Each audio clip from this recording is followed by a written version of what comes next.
Hello, my name is Mattia Panaccione. I'm a University of New Mexico student. In this fall 2023 semester, I took Geography 381, a course by Dr. Yang.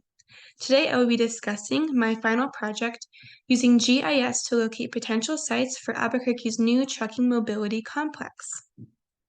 Now, how did I get introduced to this project? Well, in October of 2023, New Mexico's Bernalillo County, which is where Albuquerque is situated, was awarded nearly $10 million in funds by the United States Department of Transit. And this was also part of the I-40 or Interstate 40 Transit Corridor Program.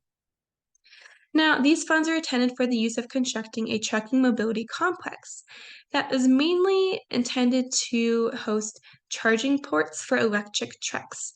There will also be warehouses and storage, but the primary function is to have a space for electric trucks to be able to charge while they continue down Interstate 40 for their trade routes. This is going to become increasingly important in the years to come. As a state of California, where Interstate 40 begins and a state that receives a lot of trade, international trade through their coastline, has passed policy that all trucks need to be electrical by the year 2035. Now, this complex is also projected to be around 6,000 acres, which is nearly 10 square miles. So, because of this large size, I became very interested in where Bernalillo County would decide to place this complex. I have concerns about environmental disruptions, also concerns about the social and economic inequities of the surrounding communities.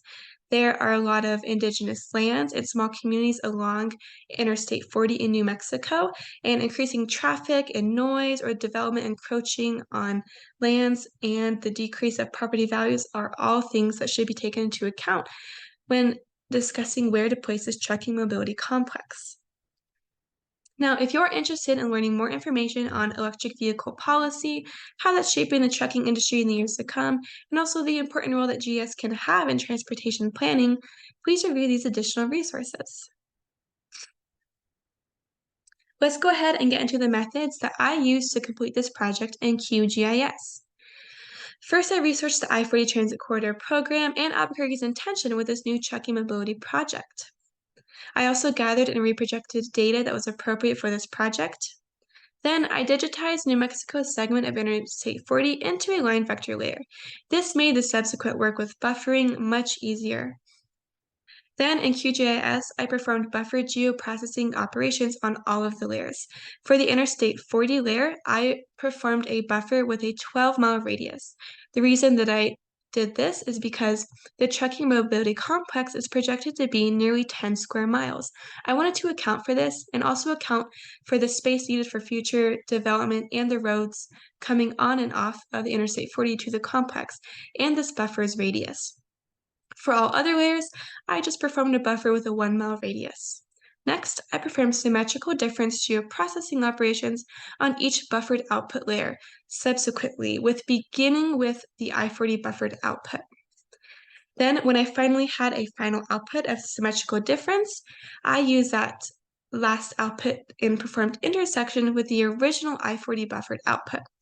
This was to consolidate all of those symmetrical differences and those deleting of overlap into the original space, that original 12-mile buffered radius.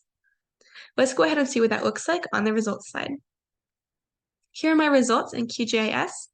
In this first image, this is all of my original data and my digitized version of Interstate 40. In this next image, this is when I buffered all of the layers with a 1-mile radius, and then you can also see my 12-mile radius buffered Interstate 40 layer. In this last image, this is after the symmetrical difference and intersection operations were performed. This blue space around I-40 is all the potential land that Albuquerque can use for a trucking complex site.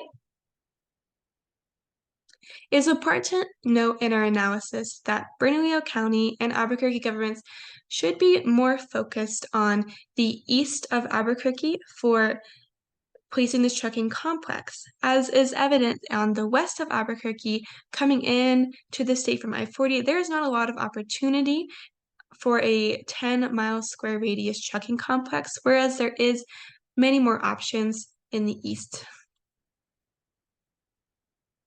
Lastly, I would like to give many, many thanks for the teachings and constant support of my lecturer instructor, Dr. Yang, and my lab instructor, Instructor Saragai, throughout the fall 2023 semester. Also, I would like to recognize that this project was made possible by datasets provided by the City of Albuquerque and New Mexico Resource Geographic Information System. Without their research, this project would not have been possible, and the datasets I use are included below. Also, thank you very much for listening to this presentation. If you have any further questions, please use this contact information below.